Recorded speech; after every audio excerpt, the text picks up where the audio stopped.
Well, and I think two things that come to mind here of getting beyond the cover story and having that human connection. Martin, we talk a lot about having a solid culture at your company, and an investment in culture is also an investment in the person.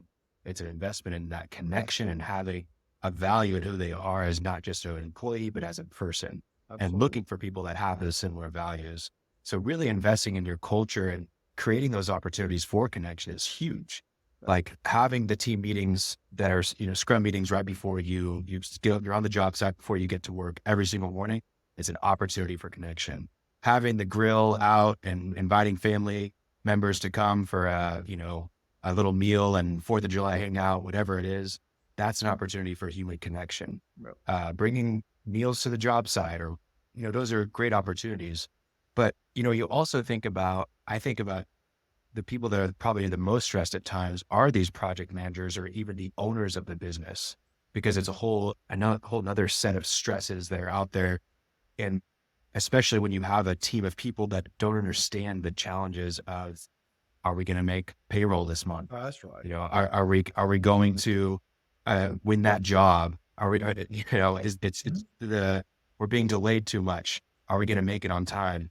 Those are really hard challenges that when you're on the team with everybody as the owner or the senior level person, you mentioned C-suite to concrete, they don't necessarily understand it as much. I think there's a value of being in ABC or the other associations that are out there so that you do find the peers that you can find that connection with at a real level that understand what you're going through and you can have those conversations with. So I think culture is a huge one for people, and being able to establish that, hey, we care about you as a person. And then 2, finding the associations and the groups that you can connect with at that leadership level that will understand what you're going through. So those come to mind first for me. The beautiful thing about what you just said is it just kind of puts that big parachute out there. This is labor neutral. This is bipartisan. This is about men and women in America today. So swallow your cotton ball, forget your tattoo, tear off your patch, because this is about the men and women that work in our doggone industry. And you can say you've got the answer and keep it to yourself, and that's a sin. There's people still die. So you need to share. That's one of the things that Associated Builders and Contractors, Associated General Contractors, CIASP, CPWR, NIOSH, OSHA, we've all said we're all in on this thing. And so you can't simply hang a sign on the front gate saying you care and answer this problem. It's not until you do the things that you just said, Khalil, that really makes that difference, And we're seeing a move afoot in both small and large contractors to engage chaplains on the job site. I'm not talking theology and dogma here. I'm talking about somebody who is just the ministry of presence, getting to know people on that job site and saying, man, you act a little off today. What's going on in your world? How can I help you? Okay. Can I get you to some help? We're seeing where they're educating their frontline leaders in mental health first aid.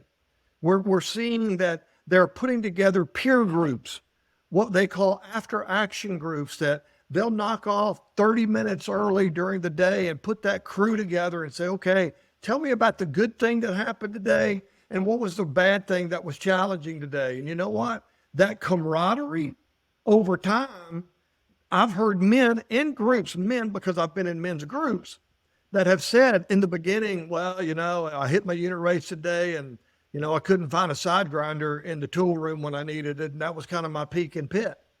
Okay. And then after a few weeks of them getting together and going through this cycle, he says, man, I hit the unit race today, but man, I couldn't get my mind off my kid. I couldn't get my mind. And all of a sudden you've got a different connection there that says, how can I help you, man? Well, I'm having a problem with daycare, or my kid's an addict, man. And I don't know how to, I'm distracted because my daughter ran away from home.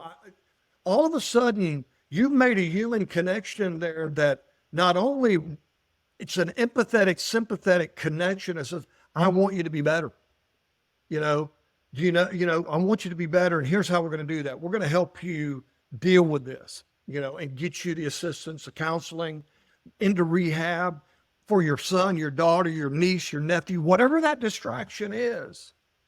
That's where the power of that group. And see, I can, you can, Martin can, all of us can make all the noise we want to on these platforms. But where it's going to make a difference is in whatever your zip code is. If you'll take these things and start doing it in your zip code, you will make a difference. Yeah, for sure. There's some great leaders out there that come to mind that probably handle this topic very well. I think, Martin, we had a great one on our podcast, James Freeman from PJ Fitzpatrick out in Pennsylvania, New York area. But I'd love to hear, Greg, who are some of the people out there that are, boots on the ground doing this really well? And what are some of the common practices that they're using? Well, there's a lot, and I don't want to come across as endorsing people, but I can tell you some of the ones that we're using. We partner with Construction Working Minds and Sally Spencer Thomas of that group. They do some really good awareness education. So our commitment as a chapter, which you guys know our chapter, our commitment is to have one of those, what we call a mental health champion based in every one of our chapters across America that can actually help in these times of need. And so that's one best practice that I think our association, along with others, are doing out there. Many of the companies that we're seeing are really doing these at, they're taking advantage of September being Suicide Prevention Month and really kind of focusing on that for the month and raising awareness on this. And so they're doing toolbox talks out there. They're out there standing at the back of the pickup truck, sharing this information, and those are available at preventconstructionsuicide.com. You can download those and use them in both English and Spanish. They are actually bringing in, as I said a moment ago, chaplains to come in and just kind of walk the job and establish trust. They are doing leadership sessions to explain the culture of the organization. But I think what it boils down to the most is where they see leadership not just talking the talk, but walking the walk. It's not realistic to think if you're a multi-billion-dollar company that the owners or owner of that organization can be on every job site. But here's what you can be assured of is every lieutenant that they see as a leader, whether it be regional, job site, project managers, they are equipped and ready to deal with this. And the employees know it. There's a sense of culture there that is trusted. And so we know the more we get involved in the everyday lives of the men and women in our industry, we know that they'll complain with us. We know that they will share with us. We just got to be able to ask the right questions.